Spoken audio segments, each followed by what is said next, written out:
మన ప్రభు అయినటువంటి యేసుక్రీస్తు యొక్క పరిశుద్ధ దివ్యనామములో దేవుని పరిశుద్ధ సన్నిధిలోనికి చేరువచ్చినటువంటి మీ అందరికీ నా శుభాభివందనాలు తెలియజేస్తున్నాను. ఈ ఉదయకాలంలో దైవవాక్య ధ్యానము నిమిత్తం దేవుని పరిశుద్ధ గ్రంథములో నుండి కొన్ని మాటలను మనం ధ్యానం చేద్దామండి. న్యాయాధిపతుల గ్రంథము 1వ అధ్యాయము 1-2 వాక్యాలని ధ్యానం చేద్దాము. The book of Judges, 1st chapter and 1-2 words. యెహోషువ మృతి పొందిన తర్వాత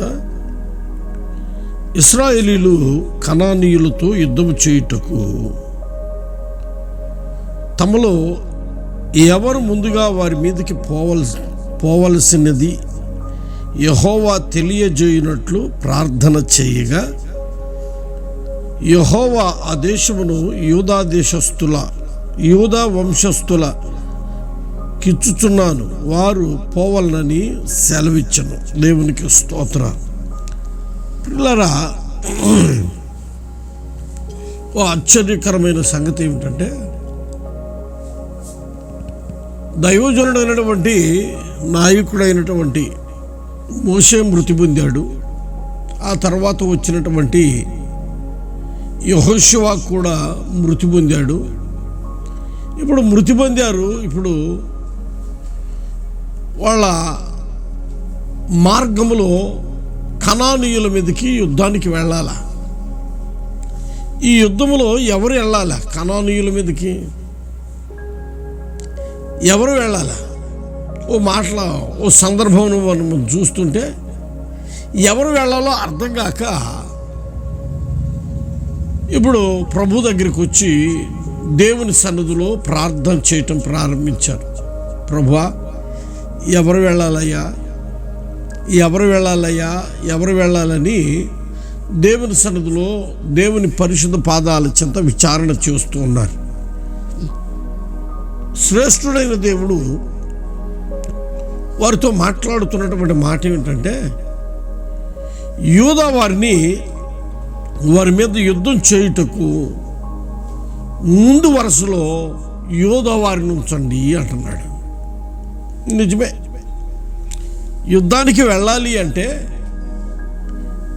పిల్లారా ఎవరు ముందుండాలి అంటే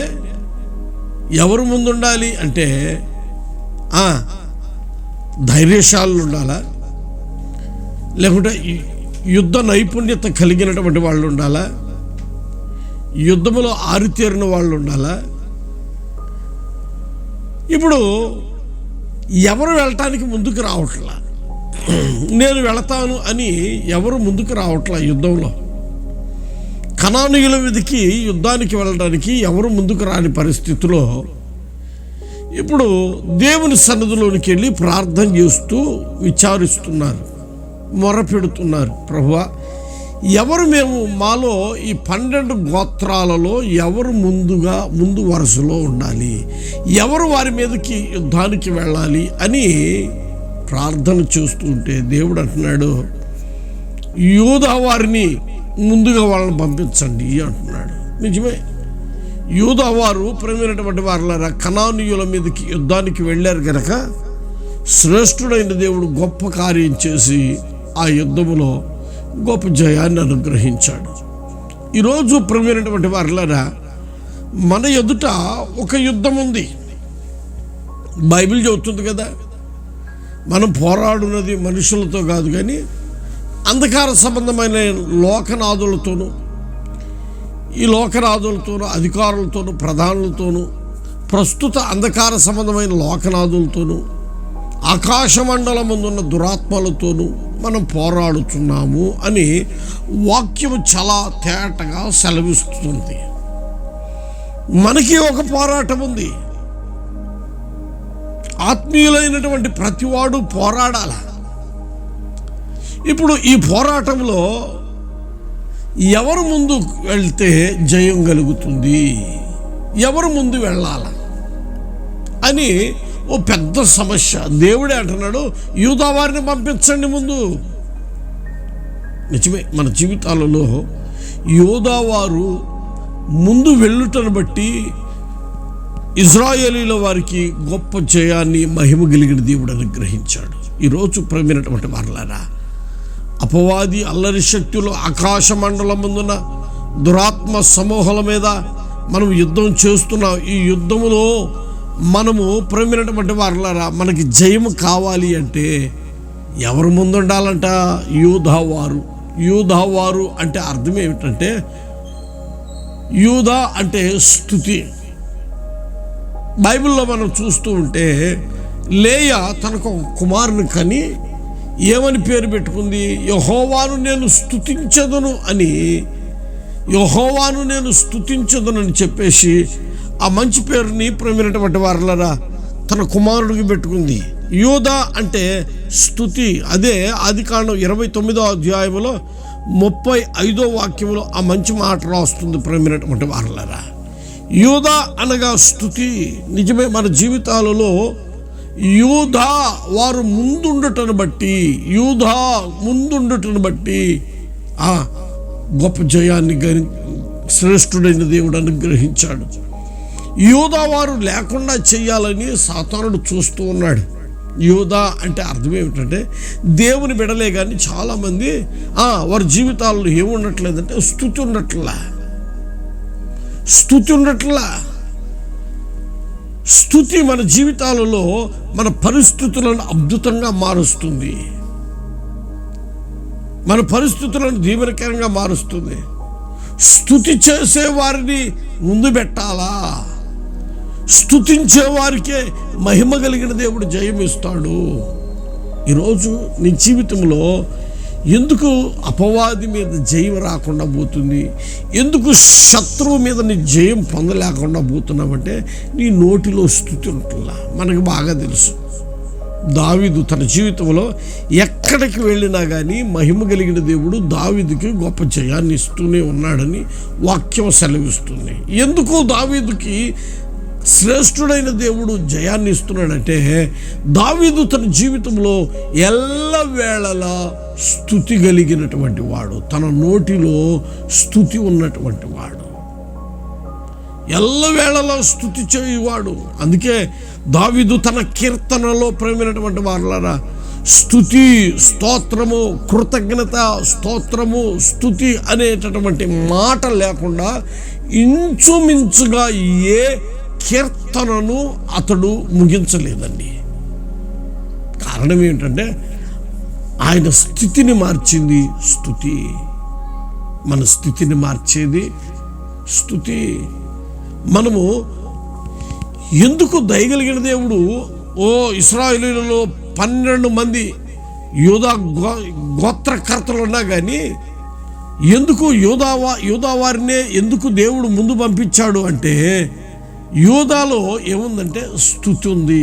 నీ జీవితంలో, నా జీవితంలో కూడా స్తుతి కలిగినటువంటి వారిమైతే నిశ్చయముగా మన దేవుడు ఆ స్తుతి కలిగిన వారికి జీవితంలో గొప్ప జయాన్ని అనుగ్రహిస్తాడు. ఈ స్తుతి లేకుండా చేయాలని సాతానుడు చూస్తున్నాడు. మనకు బాగా తెలుసు.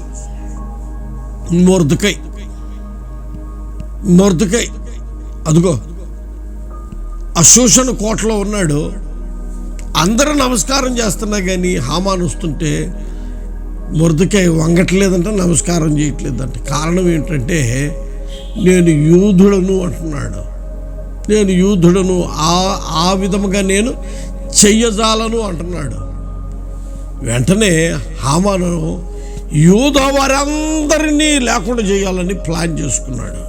ఒక్క రోజులోనే యూదా వారందరిని లేకుండా చేయాలని కంకణం కట్టుకున్నాడు. ప్రేమైనటువంటి వారలారా, ఎస్తేరు గ్రంథాన్ని మనం ఆ సంగతులు చూస్తూ ఉంటే ఆ 3వ అధ్యాయం దయచేసి 6వ వాక్యంలో ఒక్క రోజులోనే యూదా వారందరినీ లేకుండా చేయాలని ప్లాన్ చేసుకుంటున్నాడు. ఈ సంగతి ఎవరికి చెప్పారు? ఈ ప్రణాళికను ఎవరికి చెప్పాడంటే హామాను వెళ్ళి తన భార్య అయినటువంటి జెరుషాకును, తన స్నేహితులకును, తన బంధువులకును ఇట్లాగ చేయబోతున్నాను, నేను యూదులందరినీ ఒకే రోజు సంహారం చేయబోతున్నాను అని తన భార్యకి, తన స్నేహితులకి, తన బంధువులకి చెప్పి నేను యూదా వారిని నాశనం చేయబోతున్నాను, హతం చేయబోతున్నాను, లేకుంటే సంహారం చేయబోతున్నాను అని చెబితే వాళ్ళు చెప్పిన మాట ఏమిటంటే, మొర్దెకయ్య ఒకవేళ యూదుడైతే అతని మీద నీకు జయము రాదు అని తెగేసి చెప్పారండి. మొర్దెకయ్య ఒకవేళ యూదుడైతే అతని మీద నీకు జయము రాదు. నీకు జయం రావాలి అంటే సాధారణమైనటువంటి వ్యక్తుల మీద ఒకవేళ నీవు యుద్ధం చేస్తే జయం వస్తుందేమో, కానీ యూదుల మీద నువ్వు యుద్ధం చేస్తే నీకు జయం రాదు అని ప్రేమైనటువంటి వారిలో చక్కటి మాట చెబుతున్నారు. ఆ మాటను ఒకసారి చదువుదామా దయచేసి దేవుని పరిశుద్ధ గ్రంథంలోని ఎస్తేరు గ్రంథము 6వ అధ్యాయము 13వ వాక్యం. హామాను తనకు సంభవించినదంతయు తన భార్య అయిన జెరూషాకును తన స్నేహితులందరికీ తెలుపుగా, అతని యొద్దనున్న జ్ఞానులను అతని భార్య అయిన జెరూషాను ఎవని చేతనికి అధికార నష్టం కలుగుచున్నదో ఆ మొర్దెకై యూదుల వంశపు వాడైన ఎడల అతని మీద నీకు జయము కలగదు, అతని చేత అవశ్యముగా చెడిపోదు అని అతనితో అనిది. వాళ్ళకి తెలుసు యూదులు జయము కలిగినటువంటి వారని. కారణం ఏమిటంటే వారి శక్తిని బట్టో, వారి బలమును బట్టో, వారి అధికారమును బట్టో, వారికి ఉన్న జ్ఞానమును బట్టో కాదు, కానీ యూదులకు జయం వచ్చేది వారు చేయుచున్న ఆ నోట్లో ఉన్న స్తుతి. నీ జీవితంలో ఈ స్తుతి నీ నోట్లో ఉంటే నీవు యూదుడివే. బైబిల్ చెబుతుంది, మృతులు ఆయనను స్తుతించరంట, పాతాళములోనే ఆయనకు స్తుతి కలగదంట.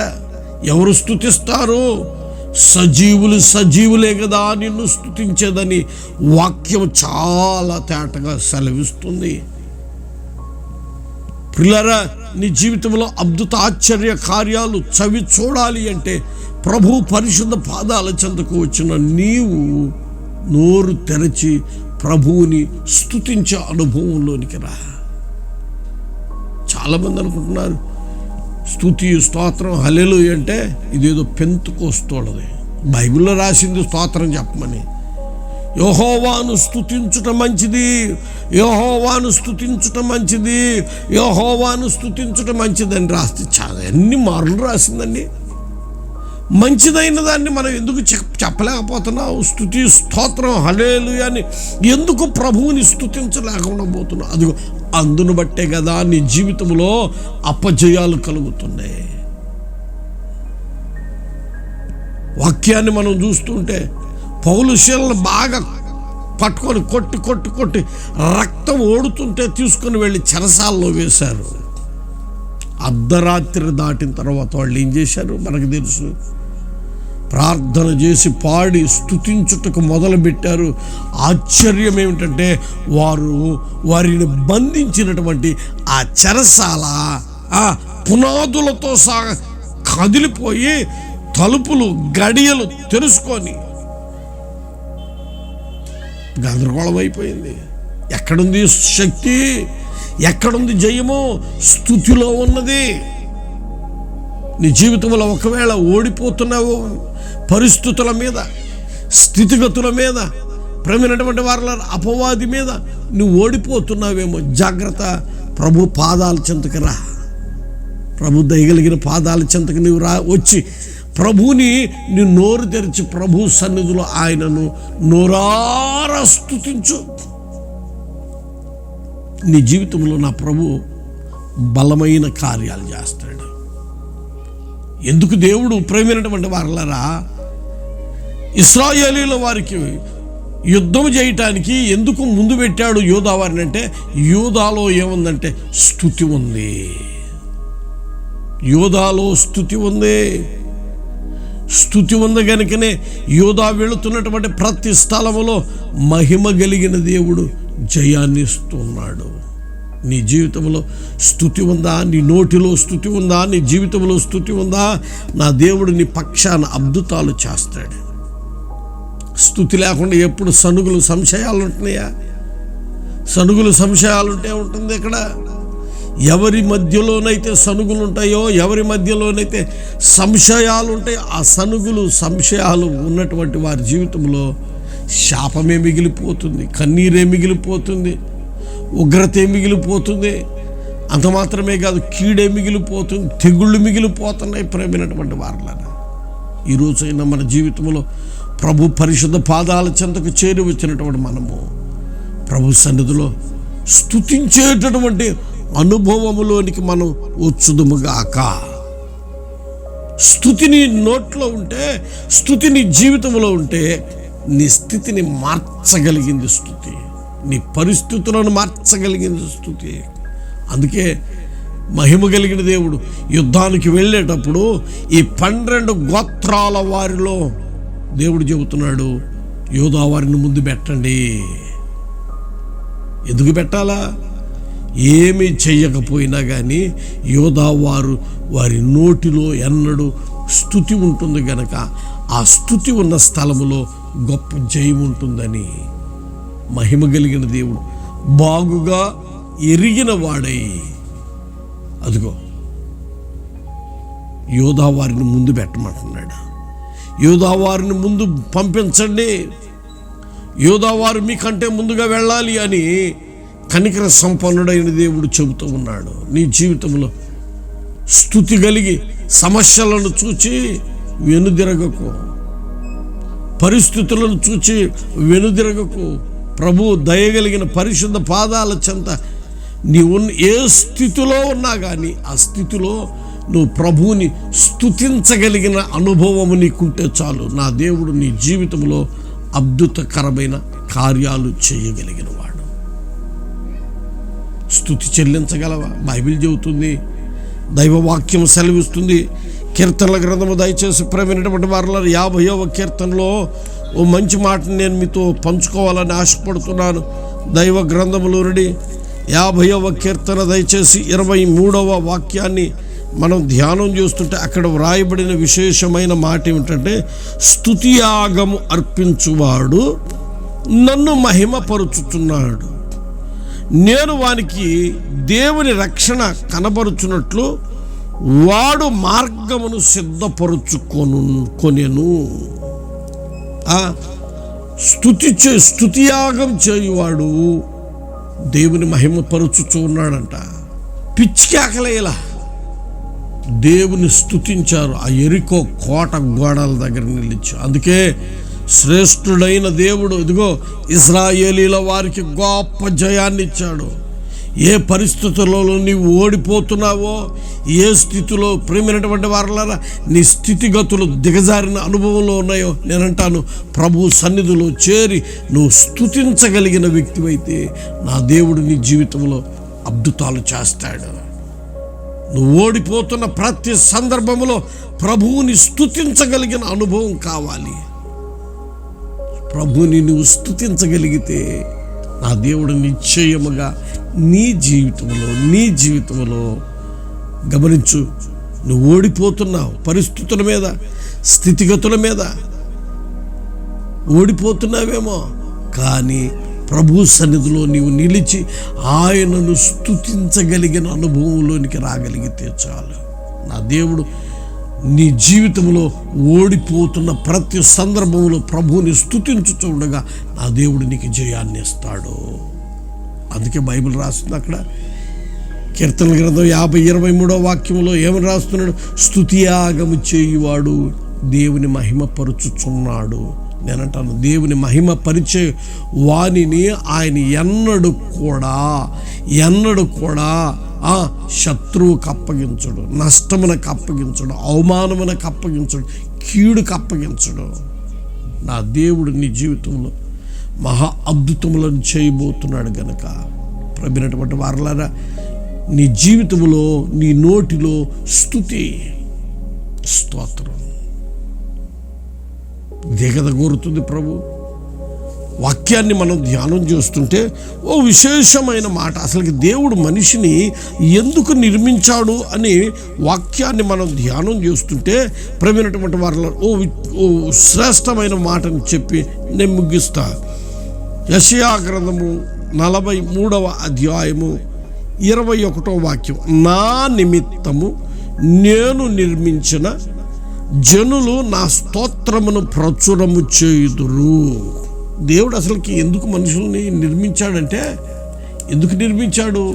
ఆయన స్తుతిని ప్రచురము చేయుటకు, ఆయన స్తోత్రమును ప్రచురం చేయుట, ఆయనను స్తుతించుటకే ప్రభు మనలను నిర్మించాడు.